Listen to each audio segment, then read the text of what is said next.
Friends, video को start करने से पहले एक छोटा सा इंस्ट्रक्शन है आपके लिए। बेस्ट टेक्स्ट बुक और test series for SSC JEE और गेट के लिए मैंने डिस्क्रिप्शन में नीचे लिंक डाला हुआ है। Thank you so much. और चलिए अब हम लोग अपना वीडियो कंटिन्यू करते हैं। चलिए इस वीडियो में हम लोग बात करने वाले हैं turbine oil system and governing mechanism.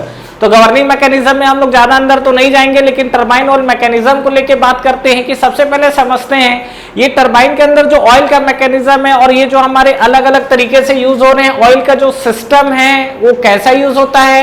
इसके अलावा हम लोग इस वीडियो में ये भी देखेंगे कि ये हमारे पास जो गवर्निंग ऑयल का जो सिस्टम है, एक आपका जेओपी, एओपी, एमओपी, ये सब चीजें क्या होती है। तो फिलहाल इस वीडियो में हम लोग यही सब चीजों के बारे में बात करेंगे जो आपसे पूछे जाते हैं एग्जाम्स में। तो आइए चलिए स्टार्ट करते हैं। और सबसे पहले हम लोग समझते हैं क्या इसके बारे में तो आते हैं, बट उससे पहले समझते हैं कि हमारा ऑयल सिस्टम का यूज होता क्या है और किस तरीके का इसमें बियरिंग मैकेनिज्म, लुब्रिकेशन यूज होता है शाफ्ट को रोटेट करने के लिए। तो देखिए सीधी सी बात यह है कि अगर आप देखेंगे तो हमारे पास, अगर हमने बियरिंग में भी पढ़ा होगा, जो हमारे पास होता है एक हमारा रोलर कॉन्टैक्ट बियरिंग होता है और एक हमारा क्या होता है जहां पर आपका लुब्रिकेट कंटिन्यू फ्लो होता है, दैट इज कॉल्ड जॉर्नल बियरिंग। तो हमारे पास जो जॉर्नल बियरिंग होता है वो कुछ इस तरीके की बियरिंग होती है, ये आपका इस तरीके का बियरिंग, और इसके अंदर आपका शाफ्ट जो रोटेट करता है वो शाफ्ट आपका इस तरीके से रोटेट करता है। तो ये आपका शाफ्ट है, that is the turbine shaft. और ये आपका क्या है, इसके अंदर पूरा ऑयल डूबा हुआ रहता है और ये शाफ्ट क्या इसी डायरेक्शन में कंटिन्यू रोटेट करता रहता है। तो इस टाइप की जो बियरिंग है जिसको हम लोग बोलते हैं जॉर्नल बियरिंग। बाकी आप जो नॉर्मल कंडीशन में शाफ्ट के लिए देखते हो जिसपे आपका नॉर्मल कंडीशन में बोलते हैं कि छर्रा लगा होता है, that is called roller bearing और एंटी फ्रिक्शन बियरिंग उसको बोलते हैं। तो ये जो हमारे पास जॉर्नल बियरिंग है ये इस तरीके से आपकी कंटिन्यू रोटेट होती है। अब होता क्या है कि देखिए मान लीजिए कि इनिशियल में कभी ना कभी आपका जो शाफ्ट है वो रेस्ट कंडीशन पे होगा, तो ये रेस्ट कंडीशन पे है। अब क्या है कि जब इसके अंदर ये रोटेट होती है तो इसके अंदर ऐसा नहीं कि पहले से हम लोग ऑयल भर के छोड़ देते हैं, इसमें आपका कंटिन्यू ऑयल सप्लाई करना पड़ता है। दूसरा चीज, ये जो आपका शाफ्ट है और आपका जो इनर सरफेस है इस बॉडी के बीच में क्या होता है, फ्रिक्शन होता है। फ्रिक्शन के कारण क्या होता है, अंदर आपका लेयर जमते चले जाता है और वही लेयर के चलते क्या होता है, जो आपका लेयर जमता है, मतलब क्या है कि जो आपका ऑयल है जब हम लोग इसके अंदर ऑयल सप्लाई करते हैं तो इसके अंदर जनरेट होता है, दैट इज कॉल्ड फिल्म।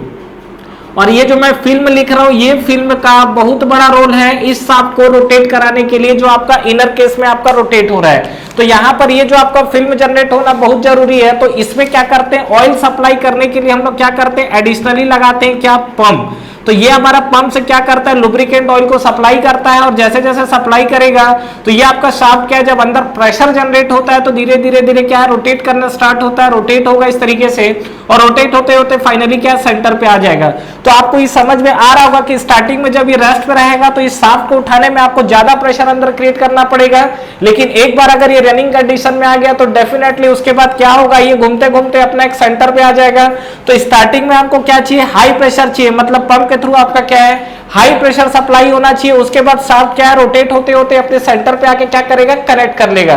तो आइए एक बार समझते हैं, बस ये जो मैं पंप की बात कर रहा हूं ना, इसी पंप के बारे में हमको बात करने वाला है। दूसरा चीज गवर्निंग। तो ये जो हमारा ऑयल है, सबसे पहला ऑयल तो हमारा गया किसके लिए, जो हमारा टरबाइन का शाफ्ट रोटेट कर रहा है उसके लिए। सेकंड चीज गवर्निंग मैकेनिज्म, इसके बारे में भी मैं बात कर चुका हूं कि जो हमारा गवर्निंग मैकेनिज्म बेसिकली होता क्या है, जिसमें हम जो शाफ्ट है उसके स्पीड को कंट्रोल कर सके। अब कंट्रोल को करने के लिए आप इसमें एडिशनली कुछ मूविंग पार्ट्स लगाएंगे और जहां भी अगर अगेन आपका मूविंग पार्ट्स आया तो फिर से वहां पर लुब्रिकेंट की जरूरत पड़ेगी। तो डेफिनेटली आपका जो टरबाइन ऑयल सिस्टम है, मतलब शाफ्ट को रोटेट करने के लिए भी आपको ऑयल की जरूरत पड़ रही है और इसके साथ साथ आपका गवर्निंग मैकेनिज्म है, इसमें भी आपको क्या है, ऑयल की जरूरत पड़ रही है। तो यहां पर ये जो आपको ऑयल सप्लाई का काम करेगा वो कौन करेगा, तो ऑयल सप्लाई के लिए हम लोग पंप यूज करते हैं। और ये पंप आपका किस तरीके से डिफाइन होता है और कहां पर आपको हाई प्रेशर चाहिए, कहां पर लो प्रेशर चाहिए, ये सब चीजें भी आपकी यही डिफाइन होती है। तो आइए एक बार हम लोग समझते हैं। तो सबसे पहला अगर इन तीन चीजों में देखा जाए तो फर्स्ट है आपका JOP, that is called jacking oil pump. Second होता है आपका AOP, that is called auxiliary oil pump. और एक होता है आपका MOP, that is called main oil pump. अब what is the basic difference between these, ये जो आपके कंडीशन दिए हुए हैं ये कहां पर किस कंडीशंस में कैसे यूज होता है। तो सबसे पहले समझते हैं। तो इसको समझने के लिए देखिए सीधी सी बात यह है कि मान लीजिए कि आपका टरबाइन का अगर आपका स्पीड कम है, स्पीड कम होने का मतलब फ्यूल की सप्लाई कम होगी, फ्यूल सप्लाई कम होने का मतलब आरपीएम कम है, फ्यूल की सप्लाई कम हो गई, और फ्यूल सप्लाई करने कम होने का मतलब क्या है, कहीं ना कहीं जो इसका स्पीड है कम गया है, तो ऑयल का डिमांड भी इसका क्या होगा, कम होगा। ठीक उसी तरीके से मान लीजिए कि अगर आरपीएम ज्यादा है, तो आरपीएम ज्यादा है तो फ्यूल का सप्लाई भी आपको ज्यादा डिमांड करेगा, और उसके चलते आपको ऑयल की सप्लाई भी आपको बढ़ानी पड़ेगी। ये चीजें हमारी क्लियर है। तो देखिए सबसे पहले अगर जैकिंग ऑयल पंप की बात करते हैं, तो ये आपका जो जैकिंग ऑयल पंप है ये बेसिकली यूज किया जाता है हाई प्रेशर के लिए, और जो ऑक्सिलरी ऑयल पंप है ये भी आपका यूज किया जाता है हाई आपको आरपीएम के लिए।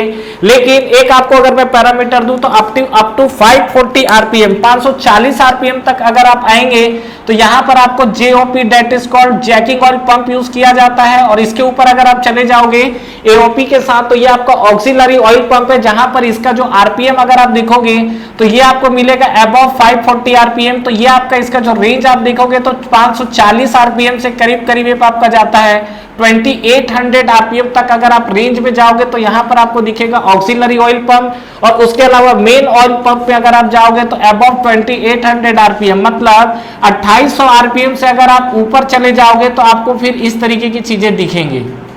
तो ये चीजें समझ में आ रही है। तो ये जो हमारा टरबाइन ऑयल सिस्टम को लेके बात कर रहे हैं, इसमें हमारे तीन तरीके की चीजें हैं। एक हमारे पास जैकिंग ऑयल पंप है, एक हमारे पास ऑक्सिलरी ऑयल पंप है, और एक हमारे पास मेन ऑयल पंप है। तो ये जो आपकी जैकिंग ऑयल पंप है ये अप टू 540 आरपीएम तक तो कहानी ठीक है इसका, लेकिन ऑक्सिलरी ऑयल पंप में 540 टू 2800 आरपीएम और अप टू 2800 आरपीएम भी बोल सकते हो। क्यों? क्योंकि देखिए जब आपका शाफ्ट क्या जब रेस्ट में रहता है तो इसको क्या मोशन में लाने के लिए, कोई भी बॉडी जब रेस्ट पे रहती है तो उसको मोशन पे लाने के लिए उसमें ज्यादा आपको क्या करना पड़ता है, फोर्स लगाना पड़ता है। तो इसी तरीके से पंप के थ्रू इसमें ज्यादा प्रेशर अप्लाई करना पड़ेगा, किस पे, फ्लूइड के थ्रू, ऑयल के थ्रू शाफ्ट पे, ताकि ये शाफ्ट आपका क्या हो जाए, मूविंग कंडीशन में आ जाए। तो ये आपको दिखा। दूसरा आपको ऑक्सिलरी ऑयल पंप जो दिख रहा है ये आपको 540 से 2800 आरपीएम, और ये जो ऑक्सिलरी ऑयल पंप है इसको हम लोग स्टार्टिंग ऑयल पंप भी बोलते हैं, क्योंकि ये क्या स्टार्टिंग कंडीशन में आपका यूज होगा। और उसके बाद जब एक बार आपका शाफ्ट अगर रनिंग कंडीशन में आ गया तो वहां पर जो चीजें यूज होती है that is called main oil pump. ठीक है, तो ये आपका जो कंडीशन आया हुआ है, तो इस तरीके से हम लोग क्या है, पंप है, और पंप को हम लोग यूज करते हैं इस शाफ्ट को रोटेट करने के लिए। और यही शाफ्ट है, अगर आप इसका क्लियर व्यू देखेंगे तो ये शाफ्ट का अगर आप टरबाइन का अगर व्यू देखेंगे तो आपको इस तरीके से टरबाइन आपको दिख रहा है, और इस टरबाइन में इस तरीके से आपके ब्लेड होते हैं। तो ये जो आपका शाफ्ट घूमता है तो डेफिनेटली इसको बियरिंग चाहिए, तो बियरिंग जो घूमता है तो इस तरीके की बियरिंग यूज होती है। क्रैंक शाफ्ट में भी आपका ये बियरिंग यूज होता है, जॉर्नल बियरिंग। और ये जो आपका ये जो कंडीशन है, जो आपका शाफ्ट घूम रहा है, शाफ्ट घूमते घूमते क्या है, यही आपका कनेक्टेड है यहाँ पर, जो आपका घूमते घूमते क्या होता है, फाइनली एक सेंटर पॉइंट पे आ जाता है, और सेंटर पॉइंट पे आने के बाद वो क्या हो जाता है, वहां प्लेस हो जाता है। ठीक है, तो ये चीजें आपको क्लियर हुई। तो इस चीज को ध्यान रखिएगा, ये टरबाइन ऑयल सिस्टम और गवर्निंग मैकेनिज्म को लेकर जो बात की जा रही है, तो ये आपके एक बेसिक डिफरेंस थे जो हम लोग यूज कर रहे हैं ये तीनों सिस्टम्स को लेके। और ये जो हमारा ऑयल सिस्टम है ज्यादातर आपको स्टीम टरबाइन के अंदर दिखेगा। ठीक है फ्रेंड्स, तो आई होप आपको ये वीडियो क्लियर हुआ होगा, और यहाँ से हमने जो चीजें देखी है ऑयल मैकेनिज्म को लेके, टरबाइन का जो ऑयल सिस्टम है किस तरीके से हम लोग किस चीजों को यूज करते हैं, और इसके अलावा हमारा जो आरपीएम ऑफ फ्यूल और जो हमारा गवर्निंग मैकेनिज्म है उसमें किस तरीके की चीजें यूज होती है। बेसिकली आपको एक चीज बता दूं कि जो मेन ऑयल पंप है ये आपका शाफ्ट को रोटेट करने के अलावा गवर्निंग मैकेनिज्म को भी कंट्रोल करता है। मतलब डेफिनेटली जो भी चीज मूविंग होगी वहां पर आपको ऑयल क्या होगा, नीड होगा। तो यहाँ पर ये जो आपको ऑयल पंप सप्लाई कर रहा है ये गवर्निंग मैकेनिज्म के अलावा क्या है, ये अंदर शाफ्ट पे भी आने के बाद रोटेट, देखो शाफ्ट पे तो जा ही रहा है, साथ ही साथ वो क्या कर रहा है, जो गवर्निंग मैकेनिज्म है उसको भी कंट्रोल कर रहा है। ठीक है, thank you very much for watching this video. Friends इस वीडियो को लाइक करिए, ज्यादा से ज्यादा फ्रेंड्स के साथ शेयर करिए, और इस चैनल को सब्सक्राइब करना ना भूलें, और बेल नोटिफिकेशन जरूर प्रेस करिएगा, जिससे जो भी लेटेस्ट वीडियो अभी आ रहे हैं और जो भी आपके वीडियोस अपलोड हो रहे हैं वो आप तक पहले पहुंचे। और फ्रेंड्स हमारा टेलीग्राम चैनल भी है जिसको आप ज्वाइन कर सकते हैं, जिसका लिंक नीचे आपको डिस्क्रिप्शन में और फर्स्ट कमेंट बॉक्स में मिल जाएगा। तो ठीक है फ्रेंड्स, तैयारी करते रहिए। Wish you all the best.